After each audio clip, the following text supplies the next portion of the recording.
This podcast features adult content not suitable for listeners under the age of 18. You have been warned. Previously on Back to the Story. Kalvyn, most followers of Valasol choose a glory and a virtue. But recently someone stole these 5 souls. A child gave me permission to see the city. We've sent hounds there. Some have come back, some haven't. And if you see anybody, bring them out. If not, out of the goodness of your own heart, there's rewards if you save anyone down there. Alright, I'm going to assume the answer is yes. So, you all have just begun to walk down the steps after heeding the warnings of Ronnie the Hound, the guard assigned to watch ball. You begin to head down the steps. I believe Vesper and Ezekiel were going first. I would have slowed if I was hearing the guard talk, when the guard came up to us, but I started walking down. Yeah. So you'll walk into the mausoleum. There's sort of an anteroom. It's not very big, but it does have high ceilings. And just at the entrance, where the stairs begin to go down into the darkness, there are 2 statues. Each is about 8 foot tall of stone, wearing robes and kind of hanging their head down. These robed figures of death. You'll walk down the stairs into blackness. You soon find yourselves in a hallway of stone. To each side there are holes in the stones, each filled with the laying of coffins. Further down you see more bones kind of stacked in these holes long ways, where you find the stairs go down once more, begin to turn back, and as you turn around, following that second staircase downwards, it is cold down here, and there's no light, no candles. There's a dusty, moldy scent in the air. And heading out the stairs, it looks like the hallway goes left and right. And we've all caught up to Ezekiel here? Yeah, you're all pretty close to each other. For ball, it is very tight for you. The ceiling. I know you were joking, but I think, well, they said you were right. There are going to be scary things in here. Skeletons and, I think, something to do with occult. In the light of nature will be brought to them. And he smiles. As we go by those statues, Vesper gets very uncomfortable and holds the holy symbol and just starts looking straight ahead. And is clearly not pleased about going back underground. And for Ball and Vesper specifically, it's pitch. I mean, you can't see anything. It is pitch black for y'all. And you're kind of, if y'all are walking just in pitch black, no candles or torch, you're kind of tripping over rocks or bones and stuff every now and then. Do we want to go quietly or do we want to get some light down here? Well, do we have anyone that wants to do kind of an advanced party? Maybe go a little bit ahead in the darkness? If I still have it, which I don't think I used all the oil in it, I still have that bullseye lantern. I could probably relight that. That would be fairly effective. You can narrow that, or at least direct it, correct? Yeah, it sheds light in a specific direction. Whichever way I'm pointing it. That's a little bit easier to use than the light I can create, so that might be good. I can be pretty quiet, and I can see a little bit ahead in the dark, so if you want me to take a look ahead... I also can join you if you like, though I won't be able to do much talking anymore, and I won't want to come out of that, so I don't know how useful as a scout I am all the time. Maybe better to just be one person. Amsen can be pretty quiet too sometimes. When I put effort into it. I don't want to get too far ahead, but I can take a look a little ways. And I guess I will stealth a little bit down the left tunnel. Okay. And I think I might actually hand off the bullseye lantern to somebody else and follow a little bit behind her. Okay, so y'all two go ahead and roll stealth checks. Vesper, why don't you just take the lantern? you can have some sat at your That's control. 25 total. Nat 20, so 25 total. Okay. Yeah, no one's ever seen you or your parents or your grandparents as you head down the left side of the tunnel. As you're walking silently, and you can see not in color, but enough to avoid stepping on any bones or rocks or anything like that to remain quiet. And it's hard to be so quiet because there's no sound down here. There's no sounds of the city. There's only the faint, every now and then, drip of water, but otherwise silence, and you work very hard to blend into that silence. As you sneak ahead, the hallway goes for maybe 60, 80 feet before another staircase comes down. Are y'all, if you're looking around, give me perception or survival, if you're looking around for anything in particular. 11. 13 for myself. Okay. At first, none of you, either one of you, notice anything. Amsen, you do after you walk down that second staircase, another maybe 30, 60 feet down. You notice something on the ground that's not a rock or not a piece of broken bone. Looking down at it, it looks like it's a scrap of cloth. What's interesting is the cloth isn't rotten or dried, or it doesn't look very old. It is like a torn piece of cloth. Picking it up, it's colored, it's dyed. It seems to be dyed like a deep purplish red, but otherwise basic cotton. I'm not going to say anything, but I'll kind of get Ellory's attention and show it to her. Ellory, you see it as well. So I just kind of point down the direction that we were going, and then back the way we came and sort of make a gathering motion with my hands. Amsen will nod and kind of point down to the ground at where we are, and then point back to where everybody else is, and then, gather in motion. And I'll start back up to where the others are. And I'll slowly follow behind, but keeping my eye out to where we were originally heading. Sure. So you go back up the stairs and through the hallways, eventually making your way back up to your group. I will show the piece of fabric to the group. We found this. It seems recent. So, it seems like there's signs of life in that direction. Maybe that's the best way to start looking first. Alright. Seems reasonable enough to me. Could you show me the place where you found this? Of course, it's just over this way. And we'll lead the way, I guess. Okay. And as the whole group moves in that direction, are y'all trying to be quiet or just walking, trouncing? Is the light open? It's got does it have something I can close, basically? Yeah, you can. You can narrow it to the point of it being closed. Okay. I want to narrow it most of the way. Not all. Okay. A little bit of light sheds out. Not much. Maybe keep that pointed down towards the ground. That was the plan, just so we don't trip. Yeah. Okay. Otherwise, if you want to try to be stealthy, you can roll a stealth check if you want to. That's an 8 for me this time. 13 for Maul. That's a solid 10 for Vesper. 20 total for Amsen. 9 for Ezekiel. Okay. You move down. Every now and then a foot will crunch over a piece of bone or step on a rock that crushes beneath your feet, apparently just dirt.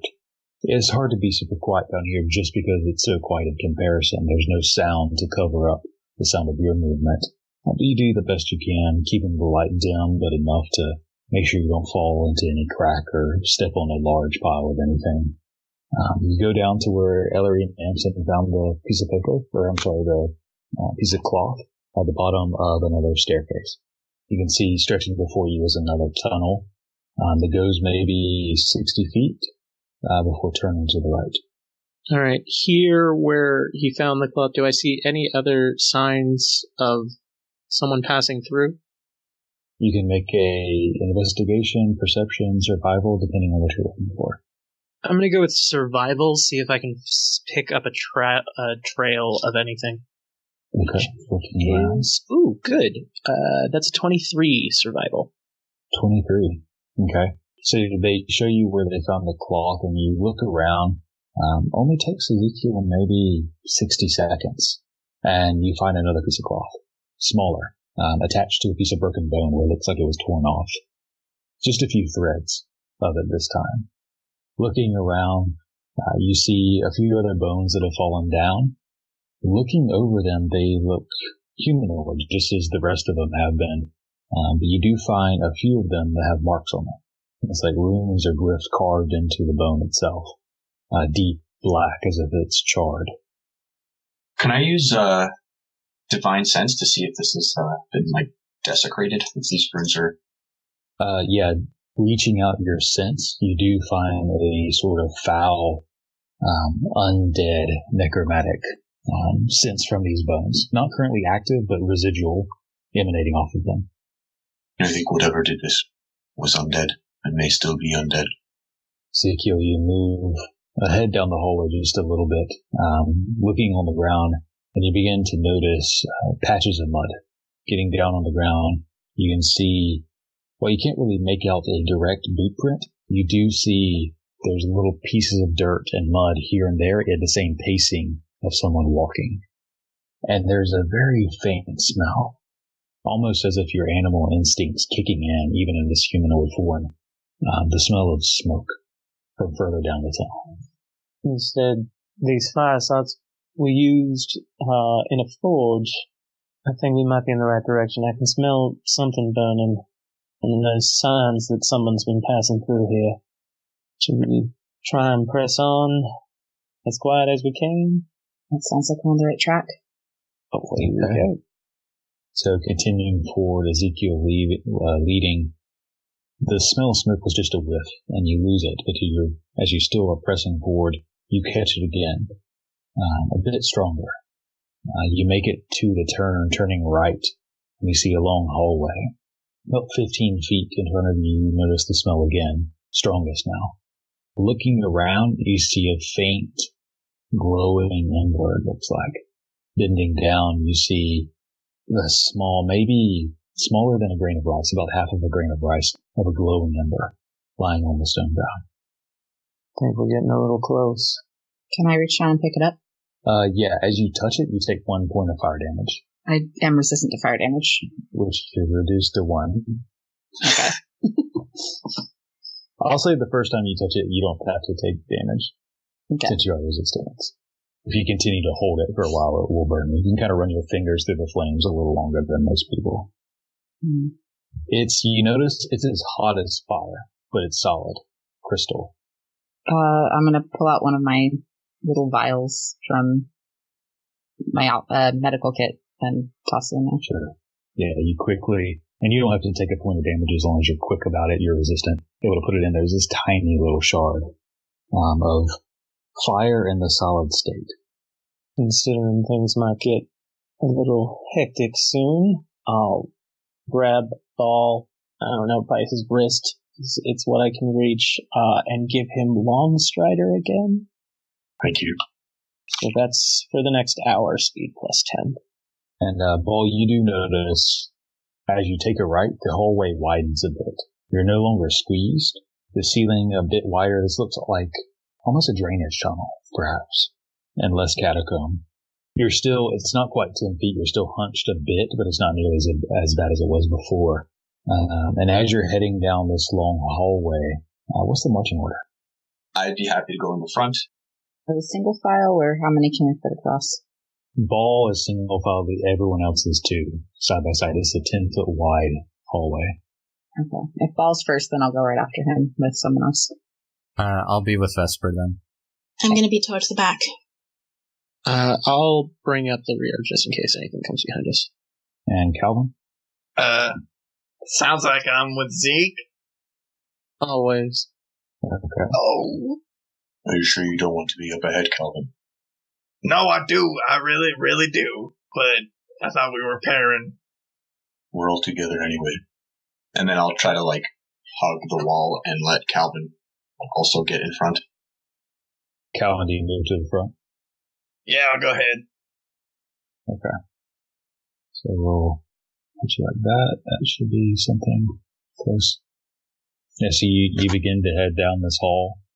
By the time you get about there, you hear something ahead of you. Sort of a sound echoing off the walls. Something that sounds like, almost like a clapping against the stone. It's distant, somewhere down deep, but you do hear it. Press on, right? We press on. Let's take it slowly, I think. Okay.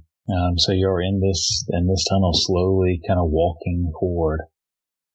Do we want anyone with an eye for the dangerous? And hold right there.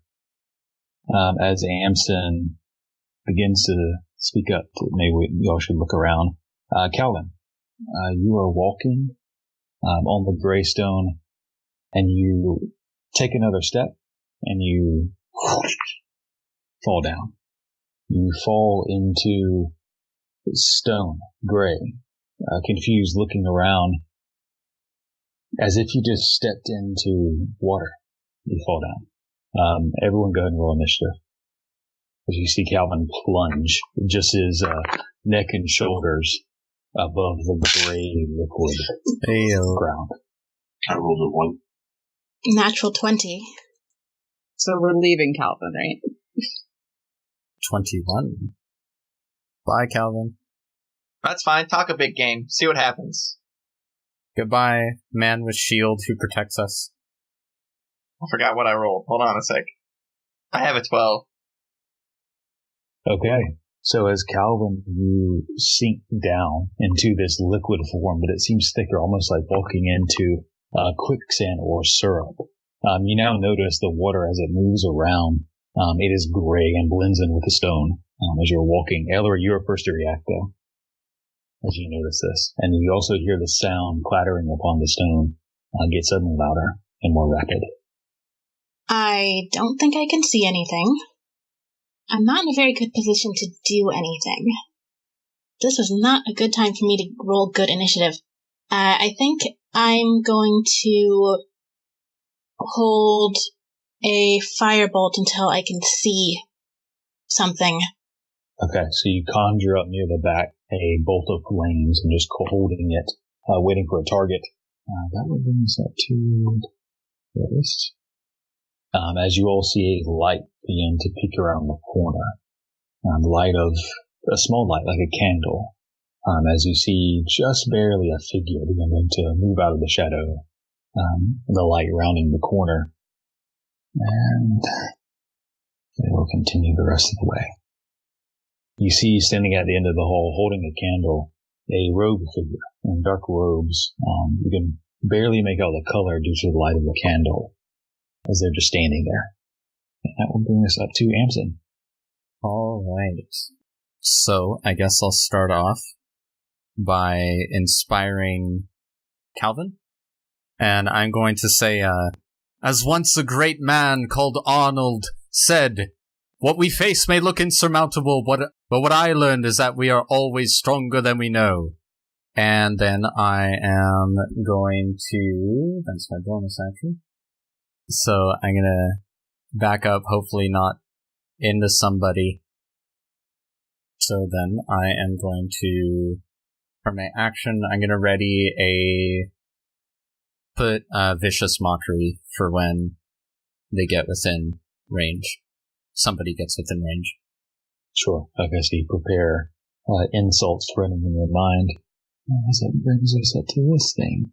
And from there, you see rounding the corner from the light of the bullseye lantern and the faint light of the candle at the other end, a skeletal figure of a corpse, the ivory bone. You can just barely make out marks upon the bone and on the forehead of the skull. Turning around, you see just piecemeal armor hanging off of it and a hood raised over its head. It turns the corner and raises a bow, aiming at that ball. 10 ditchy ball as an arrow and just pings off your armor, bouncing into the ooze. And that will bring us up to this guy. Just going to get right there. He's going to wait. And that'll bring us up to this guy. He's going to fire again at you, Ball. This time a dirty 20 to hit. That'll hit. 3 piercing damage as an old arrow finds its mark, being able to press into one of the chinks of your heavy armor. And that will bring us up to Vesper. Okay. I'm going to use my bonus action to cast my spiritual weapon at the full 60 feet. So let's go with the upper square, right here. Okay. Yeah. And then I can attack them when they get in range or whatever, but I'm just going to cast it there for now. And with my action, I'm going to use a cantrip and cast light on my holy symbol so I can get some light if I move away from the group. Okay. As you conjure up the ethereal divine bow, forming into essence from light of silver, and light springs forth from you as well. And are you staying where you are? I am. Yeah, and the light that she casts, because it's from the replacement for my racial thing, it's more of like embers that kind of circle the holy symbol. So it's less like a divine light and more like the soft sparks. Soft light of fire and embers. And that light kind of spreads on all of you as you see Kalvyn is out inside on the ground. And I will bring this up to Kalvyn. So, Kalvyn. What's up, boss? So as you fall into this liquid, the liquid seems thin at first, and it quickly almost solidifies, almost to like a jello consistency. And I need you to make a constitution saving throw for me. 16. Okay. So you feel a burning, a dissolving acid burn, creating pockmarks on your armor and burning into your flesh. You take 2 reduced to 1 acid damage. But otherwise you start your turn basically swimming in this substance that's now moving. Can I get out of this substance? You seems like you can swim through it. Your feet are just barely touching the bottom of whatever hole this is. Okay, yeah, I would like to climb out, potentially on the other side. Okay. Yeah, it's just half speed to swim through it. Okay. And then if I could get to there, that's with 20 of my 30, I don't know. As you crawl out of the hole, lifting yourself out, the acid still burning your skin and armor, you notice your armor is thinning, being eaten away. Your AC decreases by 1. Oh, goody. That's not what I live off of or anything. Okay. Any other fun-filled? You can look down the hallway, seeing the divine bow floating. Behind that, 2 skeletons, and behind them, some robed figures. The skeletons both have bows drawn. Okay, I am going to move forward the rest of my 10 feet. So right there. And I'm going to take the defensive stance. I'm going to defend this round. Okay, shifting behind your shield, dropping into a defensive stance. That will bring us up to this guy. He's going to move up. You see another skeleton round the corner, squeezing beside their ally, drawing their bow, releasing it towards you, Kalvyn. A defensive stance that's at disadvantage, and rolls crap. The arrow flies, but you're already ready behind your shield, just pinging off, even the slightly burnt shield. Bring this up to Ezekiel. So Ezekiel, you're right behind Ball. Just in front of Ball is what seems to be a pit of liquid that seemed to burn Kalvyn in front of you. The liquid is moving and riding on its own. Yeah, don't like that. Don't like that at all. I'm gonna I did not take great combat spells today, so I am going to cast Bless at 2nd level, and I will do myself, and the closest people to me are Ellory, Amsen, and Vesper.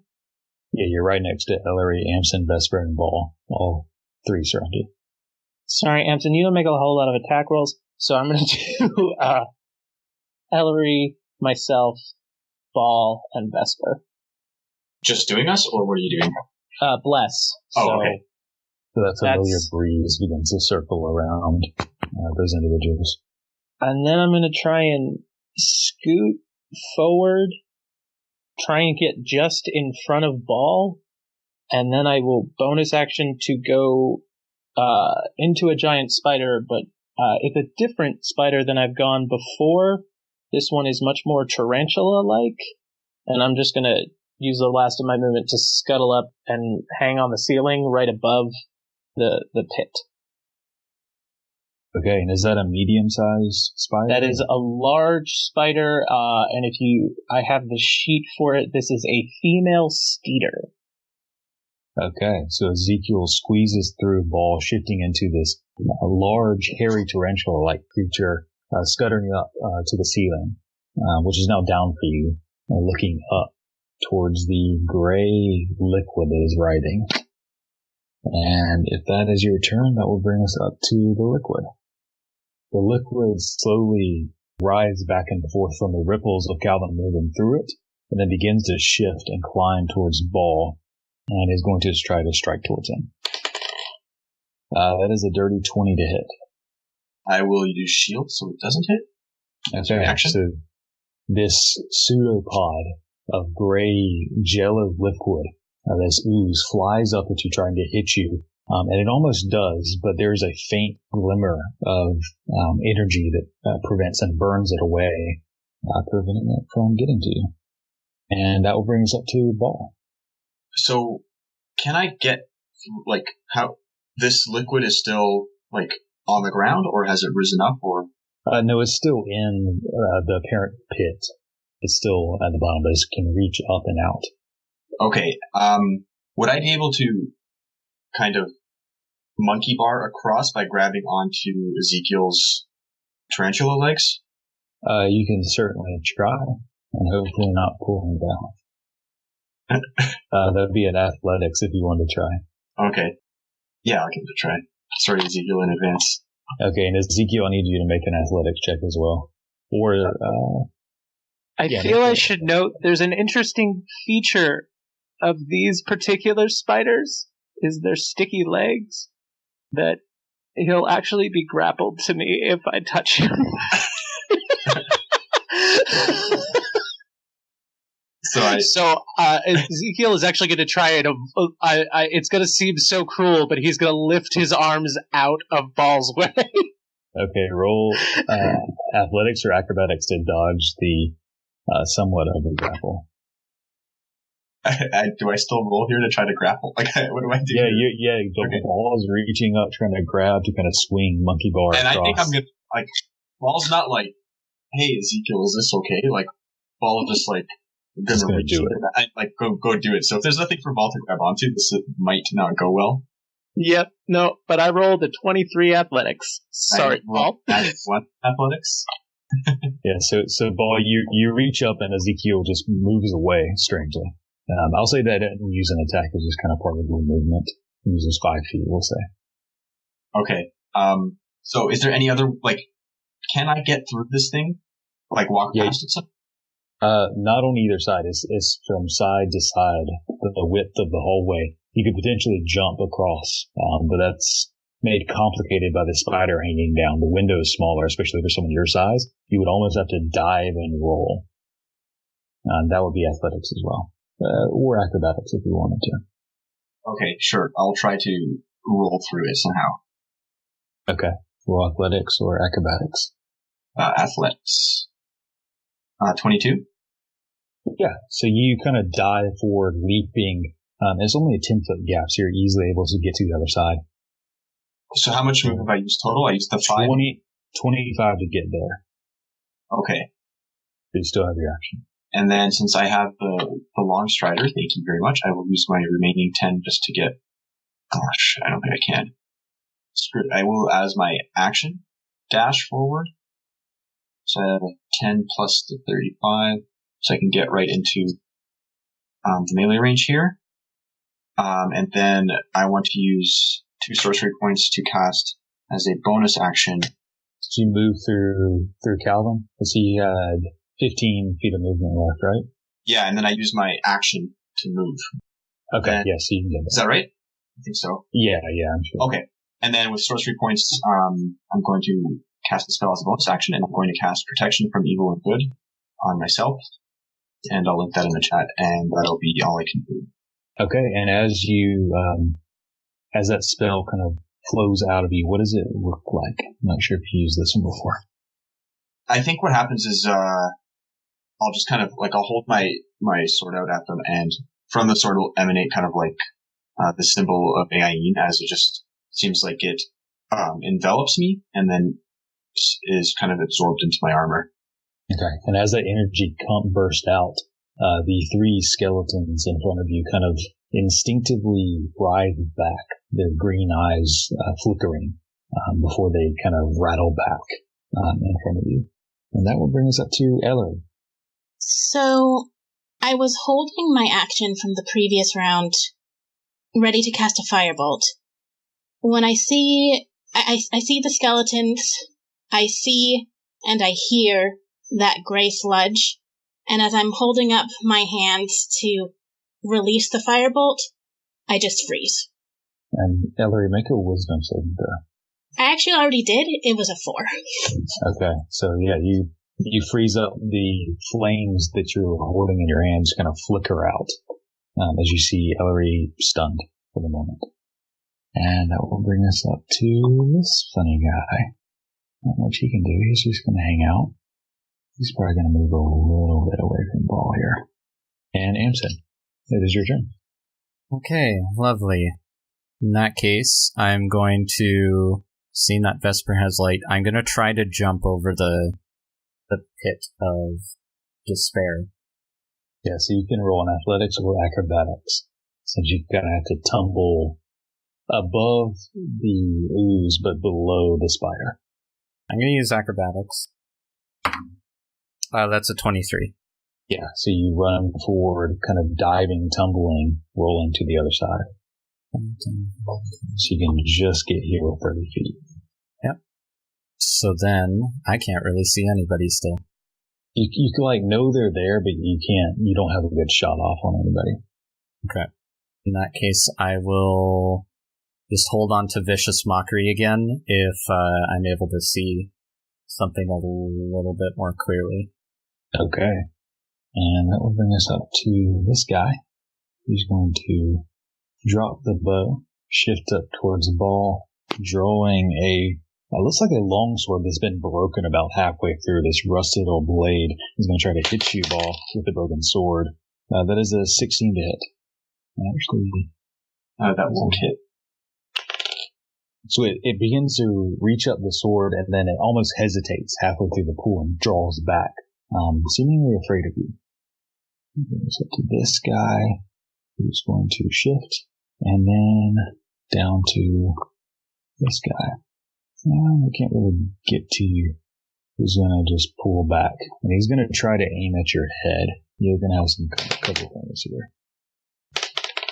The other skeleton draws back a bow and tries to fire at you, but just almost misaims to you, worried about meeting your gaze, and the arrow just kind of bounces off your shoulder. And that'll bring us up to Vesper. You just remembered that she forgot to take expertise when I multiclass into a rogue. For the record, it's in acrobatics and religion. Sure. As Vesper is in the back of this line of this hallway, the ooze is in the pit with the hanging spider above. Amsen just dove over. You see Kalvyn in a defensive stance, ball rushing forward with the skeletons. I am also going to try and jump the thing, and I'm going to try and... Yes, definitely acrobatics. Natural one. Okay. So you 5, 10, 15, 20. Falling into the ooze, make a con save for me. That's way better. That's a 21. Okay, so you take 2 acid damage as it begins to burn into your armor and flesh. Your armor also decreases its AC bonus by 1. I'm going to try and get out of this then. So you can use dash. So that was all of your movement. You can use dash to kind of get out. I will do that. Or you can use dash to get 30 extra feet.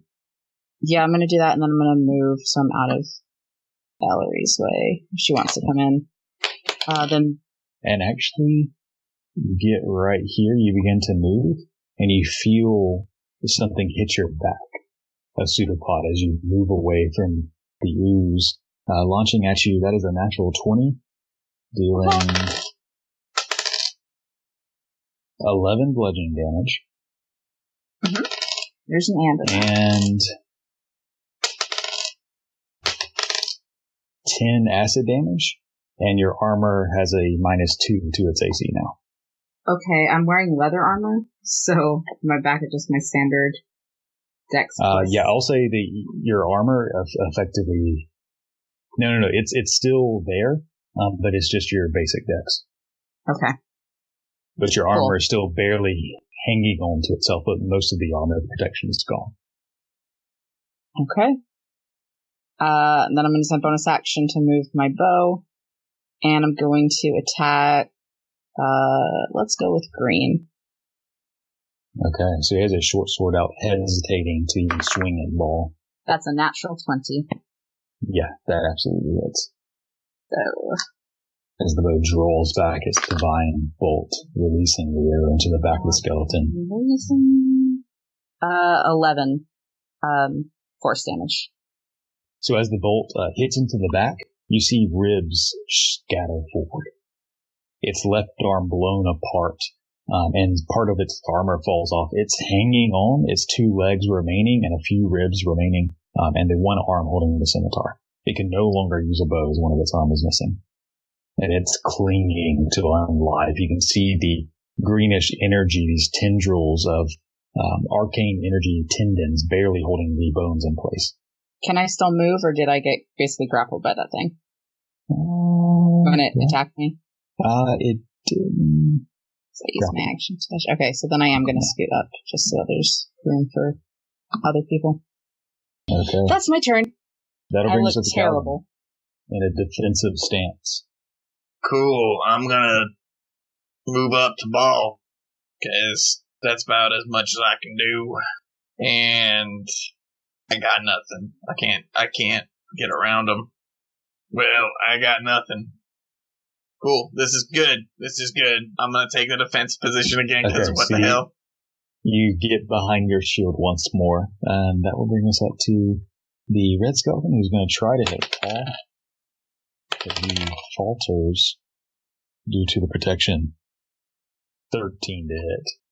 He follows through with a strike, but almost limply rakes along your armor ball. It doesn't even scratch it. There's a protection from this creature that keeps you from hitting it, or keeps it from hitting you.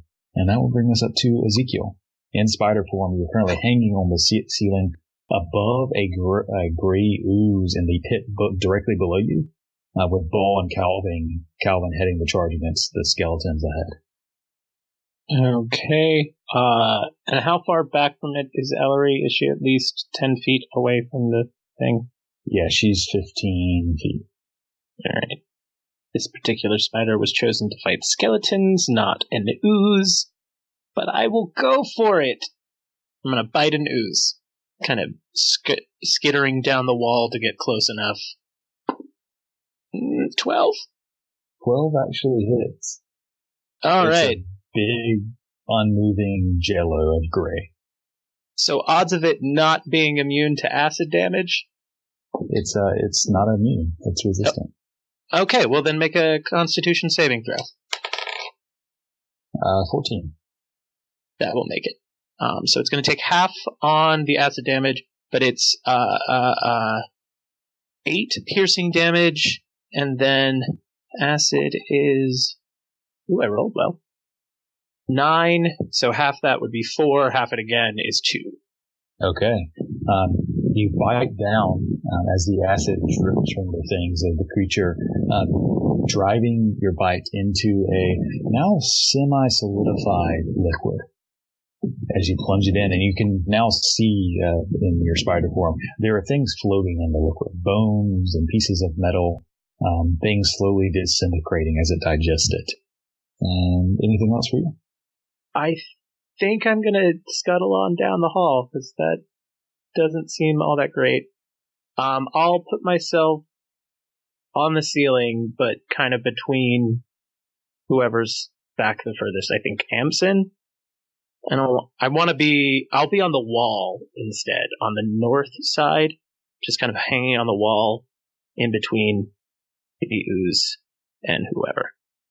Okay, I'll put you there just to get you close. And so you skittle back. Are you still staying relatively close to it, or you're close enough so it doesn't have that type of strength opportunity. It uses its reaction anyway. Ball, you're standing. One skeleton has just been hit by a divine bow, barely clinging on to unlife with the other skeletons nearby. What do you do?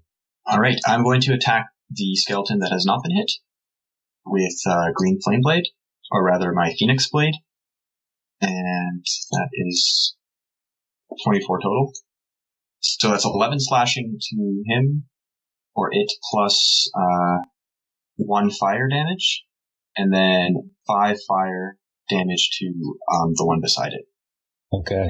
So as you slash into it, you notice the slashing isn't incredibly effective. You break several bones as you swing, knocking and breaking a lot of them. But there's a lot of times where you just pass through. There's no flesh. There's no veins to cut. But the fire does do work. And the second one takes 5 fire? Yes.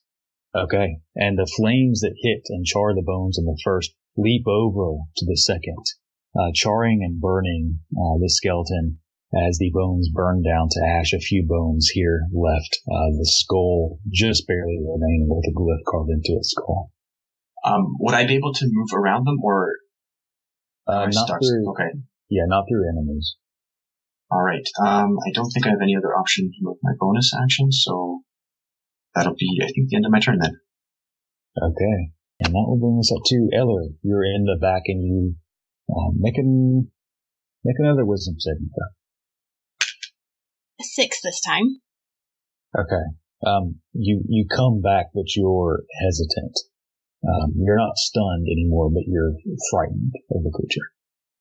You are blessed, if that might make a difference. It might. The DC is super. Bless adds, what, a D4? D4. And everybody else remember that you have those. Adding a D4 to 6. Just roll it, maybe you'll get 10. Nope. That's 1. So 7. So you're currently frightened of the creature, but you're not stunned. You can still take your action and movement. I'm gonna move closer. Back down the hallway, 30 feet. And I'm gonna try to cast Firebolt. Okay. Normally it would it would have too much cover, but with your smell cycle feat, you can go for the ooze, I'm guessing? Yes. Okay, what's your attack roll? Natural 1. Okay, so you conjure the flames and try to push them forward. They flicker out. You try to conjure them again. They flicker out once more. And you're just too distracted by the sight of this ooze to focus on your spell. All right, that's it. And that will bring us up to this guy who's just going to hang tight. And Amsen. Okay, cool. So I'll take a 5-foot shift, using my entire movement to just move 5 feet carefully next to Vesper, just behind her. I'll use my bonus action to dump a 3rd level healing word for 10 points of healing. As Vesper, I assume Vesper, some of the burn marks from the acid begins to heal over. And then I'm going to prepare Vicious Mockery again. Okay.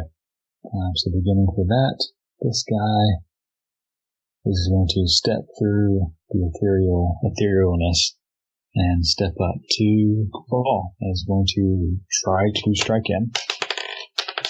No, he tries to swing at you, and again he kind of holds back. The skeleton, these unlifeless creatures of thralls of undead, hold back their attacks against you, Ball.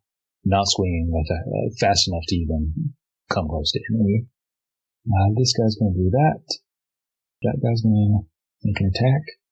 The other is going to try. Oh, these two skeletons are just flailing, swinging at you, hesitating, holding back, seemingly afraid of you. And that'll bring us up to Vesper. I should ask this last turn. My bow is technically flanking with Ball, right? With that? The bow can't flank. Gotcha. Didn't think so, but didn't hurt to ask. So I'm going to use that to attack blue with my bonus action. Okay. That's not going to hit. That's what's the roll? 9. A 9. Okay, that doesn't. Yeah, no. Yeah, they bolt. Okay. Just behind it. We'll move up to the boys. Does Bless affect attack rolls? Oh, it does. I mean, it's not Roll great. D4. No, only adds a 1. Okay, So 10. No. So I'm going to move up to the boys then. I don't know if I want to do this now is the only problem. I'm going to wait because we might have more later actually, so never mind. I'm going to still move up to them, but I'm going to cast Sacred Flame on Red. So it needs to make a dexterity save. 9. Nope. So the flame is called down. That's 12 damage. The red one shatters as the divine energy slams into it. The bones scatter, hitting Ball and even bouncing into Kalvyn's leg. These ruined bones no more. There's only one skeleton remaining, and the cultist just around the corner. And that is it. That will bring us up to Kalvyn. Can I get through at all? Is that difficult terrain, or is he blocking it? It's difficult terrain to move through an ally, but he can let you. And the skeletons are all just on the ground now, so you can't move into that spot. Then I will get to here, and I will, I guess I'll just attack twice. Ooh, you can attack twice now? Yeah, 5th level. Awesome. So, Kalvyn, you slide through a ball, turning towards the remaining skeleton. That's not good. No, let's see. 14 on both. That will hit. Both will hit. Oh. You see they're not really wearing much armor. There's like a shoulder pauldron here, a pair of gauntlets there, not a full set of any sort of armor. That is a total of 19 piercing, and then I'm going to try to shove it with my shield. No, I lied. I'm not going to do that, because if I do that, whoever's behind me won't be able to hit it. Okay. You stab at it twice. Because it has no flesh, it's harder to pierce, but you still manage to break several ribs, knocking into its sternum, cracking that, the green energy flickering, just barely holding the bones together. The thing is close to death. As the creature kind of slams into the wall behind it, still clinging onto unlife. And that will bring us up to that guy, which is dead, and to Ezekiel. So Ezekiel, you are clinging to the wall in between the Grey Ooze and Amsen. Down the halls, 2 of the skeletons have already been taken out. Alright, I'm gonna just continue chipping away at this ooze. Has it shown any, movement outside of its little pool? No, it hasn't. There's always been things close enough to it. It hasn't had to move. Well, I'm gonna try and bite it again. Ooh. 16 plus 5, 21. Yeah, that is. Alright, so con save again. With 7 piercing damage. Natural 20 on the con save. Alright, and that's gonna be 6, 3, 1 acid. Okay. Your fangs drip into it, but it just kind of mixes in. It's hard to tell. You're wearing it down. You can see the ooze begin to split out, splattering on the stone, to where it kind of just sizzles and then becomes inert, dirty liquid of some sort. Alright. Well, seeing what it was doing to everybody else's armor, and I don't have to worry about that, I'll just chill out here. Okay. And that will bring us up to it. It's going to try to sling a pseudopod out at you. This gray fist form slinging up towards you. That will be a 18 to hit. Assume that hits. Yeah, definitely. That is 3 bludgeoning as it slams into you. And it also deals 4 acid damage as it burns into you. You can feel the hairs on the spider form begin to melt away. But it doesn't affect you in any other way. And that brings us to Ball. Check for... I did a 10, so just less stays, just barely. Just barely. Okay, hanging on to, wincing through the pain to maintain the spell. And that will bring us up to Ball. There's one skeleton clinging to unlife in front of you. The cultist just around the corner. Okay, I can't get around the skeleton, so I'm going to just try to hit or bash my way through. So I will take a swing at it with my greatsword. A 22. Yeah, that hits. Yeah. 6 slashing damage. Just enough. As you run the blade down, top down, breaking the clavicle and shoulder and then running down to the remaining ribs. The legs, by the time you get there, just fall away into a pile of bones. Alright. And then 35 to move down to the long strider. And when I get here... As you get there, you see they both have weapons out, ready to strike. And they both strike out at you. Okay. The first one is a 4. So Do I it have swings out. Is there any sense that they're having difficulties attacking me the same way the skeletons were? Not like the skeletons, no. Okay. They swing out. It slams into your leg, the armor of your leg, but just can't even penetrate the metal. The other one, similar, 8. It tries to slash in, poking into your stomach, but is unable to make any headway. And that will bring us up to the remaining of your turn, Ball. I think that's all I can do. So I will just, I guess, I can't do anything else. That's the end of my turn then. Okay, and that will bring us back up to Ellory. Make a wisdom saving throw for me. With bless again? Yeah. 10 total. Okay, you're just barely able to kind of push the fear aside. It's not that you're no longer afraid, it's just you're ignoring it for the time being. You're not afraid or stunned. Okay, I am going to go ahead and try Firebolt again. Okay, make an attack roll. That's 17 total. Yeah, that hits. Yeah, that's more than enough. Way 10 higher than you need. Okay. And, okay, so that's... You see this gray who's starting to climb out enough to try to hit Ezekiel. The flames conjure in your hand and you slamming into it, dealing 8 fire damage. All right. Burning, boiling away the ooze at its back. Or front. Who knows? That'll bring us up to the cultist in front of you. The robed and the purple robes in front of you. Ball swings at you pathetically. That is a 13 to hit. That does not hit. And that brings us up to Amsen.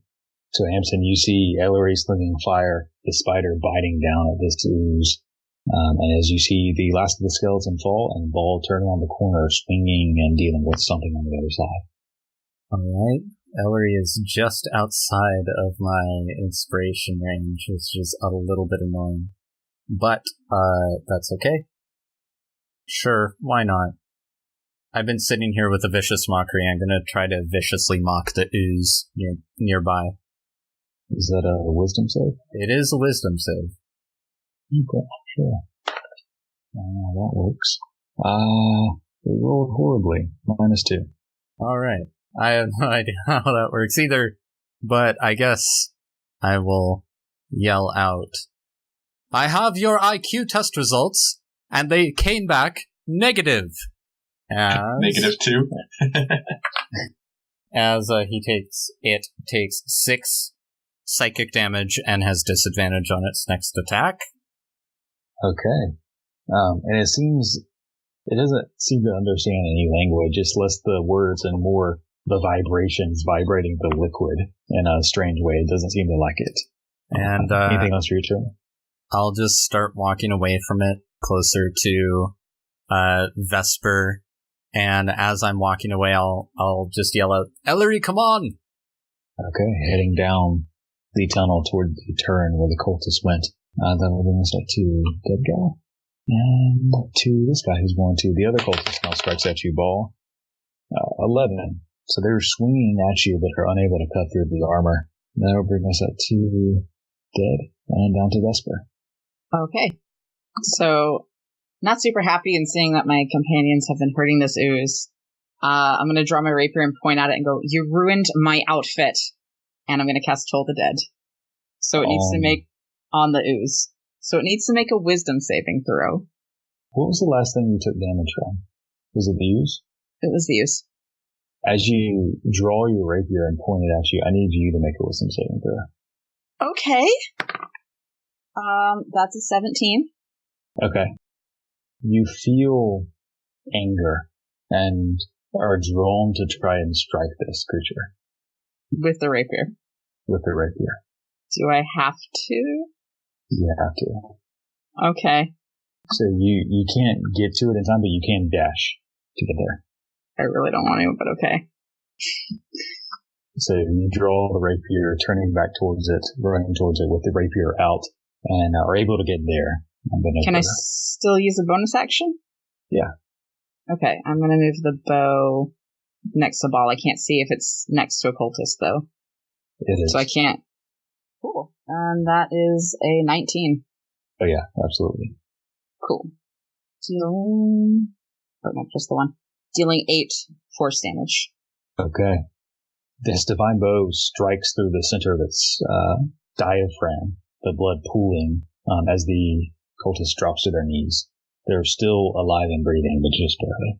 Okay, that's my turn. And that will bring us up to Kalvyn. Well, I need to get past Big Ball, and I think I can get to there. Yeah, you should be able to. Shifting, moving through the ball, you can get there. Cool. And then I'm gonna attack twice at this. You would take one attack of opportunity towards you to get to there. One square up you would. But it doesn't matter, they roll a 3. So they strike out, so you just knock them away with your shield. Okay. And then I'll attack you twice. Cool. 17 and a natural 20.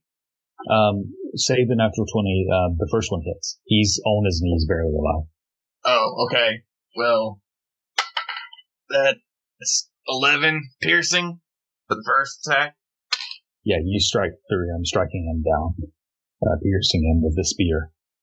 As he slumps to the ground, there's the other standing, now turning towards you. You can just barely see the face, partial of the features beneath the robe. You can use that natural 20 if you want, since you already rolled it.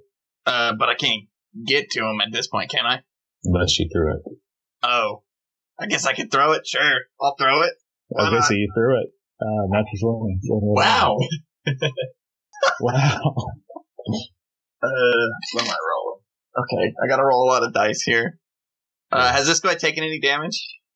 None on this guy. Okay, so he looks pretty pristine. Well, I'm gonna dump a smite into it then. Or, yeah, that's the word, right? I'm playing the game, right? As you turn, feeling light, run down the shaft of inspiration, drawing the spear up, slinging it into the air, traveling 5 feet over the slumped, dying cultist into the other, dealing... Okay, well, it's 2 for the weapon, and then 2 for a smite, right? So that's 4 for a smite? If I'm doing it... Yeah, so 6, and then the orc gives you an extra one, so 7? Yeah. I only have 5. So it's going to be excessive either way. 11, 12, 15. It's 23 plus. I got 3 more to roll. 26, 30, 36 plus 4 is 40 total damage. Jesus, he had 9 hit points. How does that crit smite look as you throw it? After okay, so what happens is he rushes in and he tries to attack him and he swats it away with his shield and he's just stabs the first guy and then pulls in the spear as he crumples out. He kind of just eyeballs the other one, kind of does that thing where he tosses his spear. He's holding his spear and he tosses up to get it a good throw and move, and he just right at him and it just does that thing where it, like Scorpio, just kind of throws right into his chest, sticks him to the wall. Yeah, it impales, goes right through the chest of the cultist, knocking his hood off of him as you see a human, older, crippled almost, as the spear embeds itself a quarter of the way into the stone wall, leaving the cultist hanging a few inches off the ground. Slumped. The blood is kind of dripping at the angled spear, down, dripping off at the end. And that should and for giggles, I'm going to use my there's no more bad guys right here. I'm gonna use my just using the aggression. I'm just gonna shove ball 5 feet with my shield. Okay, That's right, and then slam. Smacking ball with your shield. This is another one of those games with that child. Alright. And that will bring us up to Ezekiel in spider form hanging on the side of the wall. The graders is starting to look pretty rough. About half of its form has more or less dissolved into the ground, as you see Vesper charging forward with her rapier out, pointed at the creature. Okay. Out again, do I have any weird aggression towards the slime? No. Okay, cool. I'm gonna bite it. Okay. There's a 13 on the die, which I think is gonna hit. Alright.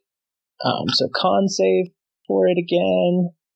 That is 9 12. piercing. Oh, that was fail. So I only have it once. And 8 acid, so down to 4. 9 piercing, 4 acid. Okay, this thing is starting to look pretty damn rough. Yeah. And I'll continue just, creeping all spidery on the wall. Okay, and this thing will actually try to hit you, since you're the one that's been hitting it. I'll try to cutting words that. I think I haven't. It's actually a disadvantage from the thing to a natural. Oh yeah, one, it's disadvantage anyways. So still vibrating from the words that Amsen let it. It tries to punch out at Ezekiel, but just slams into the lip of the mouth, dissolving a bit of the stone before stopping. And that brings us up to Ball. You've just been shoved back by Kalvyn as he cut down the last 2 cultists impaling the final one. I'll look at Kalvyn a little confused, and before I'm able to really kind of make sense of it, I will hear, I guess, the clatter of, or whatever the sound of biting into ooze makes, and quickly just the sound of a spider scream. It's not fun. All right. And then I'll just immediately kind of go back to more important things. Take out my javelin as I rush to within 30 feet, which gets me to, here, I'm pretty sure. And then I'm going to throw my javelin at it. I don't know if there's is it a cover bonus that they get? It has 3/4 cover, but there's a little corner that you might be able to hit it. Alright, so that's what I'll try to do. 16? Okay, alright. Yeah. So you weave it left of Vesper, but below the spider as it's clung to the wall. That's 8 piercing. Yeah, 8 piercing damage. Okay, and the creature is starting to vibrate in a way as if it's about to all fall apart. And that'll be my turn. And that brings us up to Ellory. You kind of push past your fear, at least ignoring it for now, as you see the creature punching out at the spider, Ezekiel and Vesper now running up towards it. Alright, I'm gonna try another firebolt. Okay. Oh, that's good. That's a 14 without adding anything. So. Yeah, that hits. Let's see. The flames fly through the air. 7 fire damage. Lighting up the hallway. As that brings it down. How do you want to do this? I think as I'm holding my hands up, they're kind of shaking. But I'm holding up my right hand to cast the firebolt, and I kind of grab my wrist with my other hand just to steady myself. And I kind of want the whole thing, the fire to spread across the whole thing as it so pushing past your fear, using your other hand to steady your fire hand as the bolt of flames released through the hallway, lighting up the wall, ceiling, and floor on either side as it travels down, almost seemingly in slow motion as it slams into the form. It ripples and vibrates at the impact, the flames spreading like wildfire upon it as it slowly bubbles and boils as the rest of it sort of dissolves, and eventually, instead of a jello-like form, it just loses all cohesion and just falls into dirty water. A few bones and pieces of rock and even bits of metal just kind of fall onto the ground and into the pit. A few moments go by of stillness.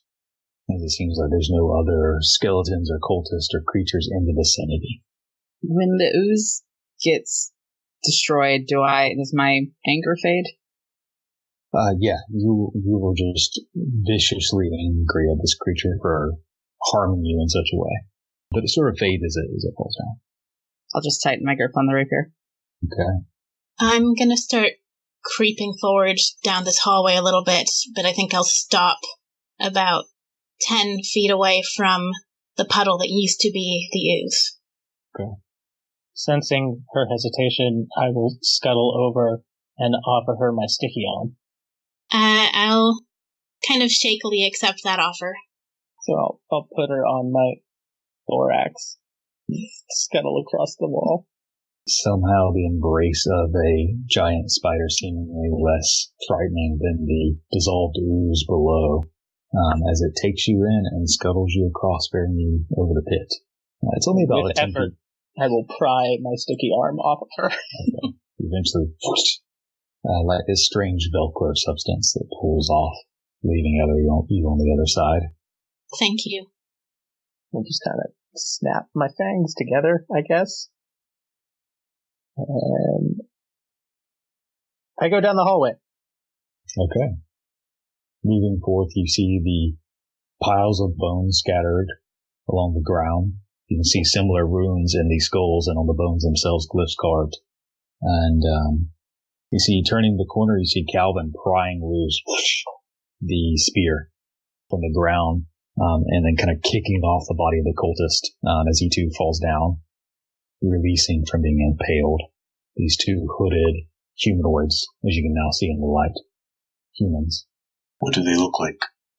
One is old and frail, a male. Looks like he's maybe in his 80s.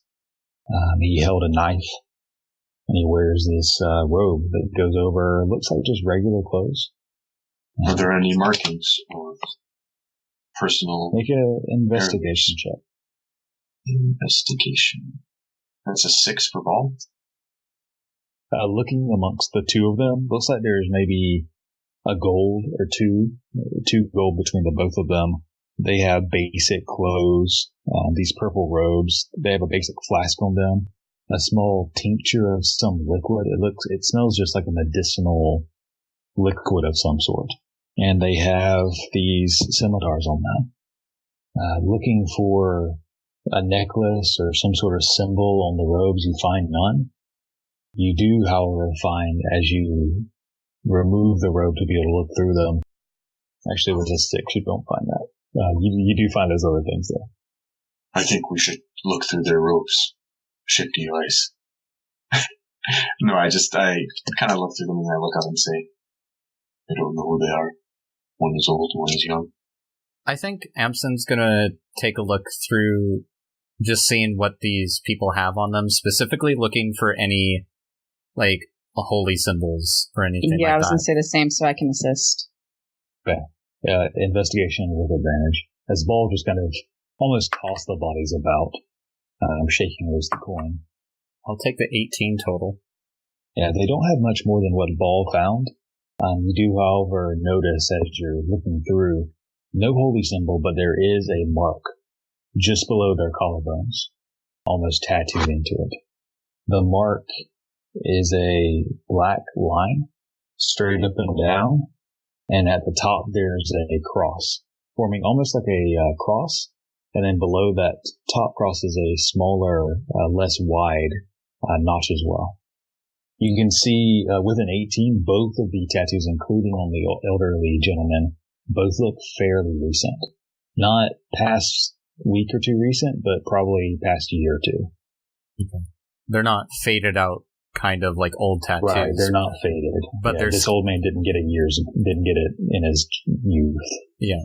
All right. I'll point them out to Vesper, and I'll ask her if she happens to know what the symbol is, as I would like to make a history check for myself. Okay. History or religion or Okay, whatever. I'll make religion while he makes history. Okay. Okay, garbage. Hot garbage. 14. 10. Amsen, you're not sure. Vesper It sort of resembles a symbol used for a tower, but it's upside down. Do I know of any gods that use towers as their symbol? It's less of specific gods and more of the metaphysical towers, the palaces of the gods when the gods lived on the material plane itself. So it looks like that, but upside down. Does she tell that to us? Yeah. Okay. Well, there's a lot to infer from that, but I think maybe we should find out more before we make any judgment calls. Probably cultists, though. Almost definitely. Seems like a safe bet. At the very least, we know that they're raising the dead around here, which in and of itself is, not... deplorable? Yeah. The dead deserve to fucking rest. Agreed. Shall we move on, then? Is everyone alright? Does anyone need healing before we go forward? Do you? I'm probably steady for now. Alright. I'll just try to keep back this time and not fall into pits of acid that moves. Okay. So, continuing after a few moments of rest, everyone give me a perception check as you're moving through the halls. You notice now as you're heading through the catacombs, there are areas of it where you cross drainage tunnels. You see they're not the rectangular hallways, but are almost circular, large pipes almost of stone. And as you're continuing down, let's see, Ezekiel. Sorry, I tried to type it out. It's too slow. I got a natural 20, so it's 27. Okay. So Ellory and Ezekiel, as you're kind of moving through, you hear noise up ahead. Close. It sounds like movement. Ezekiel, you hear the pitter-patter, almost closing your eyes for a moment to kind of listen in. With the natural 20, you hear the sound of patter on the stone. Doesn't sound like leather shoes or metal boots. It sounds like ivory on stone, moving away from you. And Ezekiel, you just make out the faint sounds of sniffling, of stifled crying. And as you begin to react to this noise, that's where we're going to hold off on tonight's session and pick it up next week. Thank you for listening to this episode of Back to the Story. For notifications when an episode goes live, you can find us on Stitcher, Google Play, Player FM, or TuneIn. Download the app and subscribe or favorite us there. If you'd like to contact us, you can tweet us at back2_the_story. If you can't fit it into 280 characters, you can email us at thebonfirefables@gmail.com. And if you'd like further information about the campaign, the player characters, NPCs, or behind-the-scenes sneak peeks, follow us on either Twitter or on our Tumblr website. Lastly, if you'd like to support the show, feel free to buy us a coffee at ko-fi.com/backtothestory.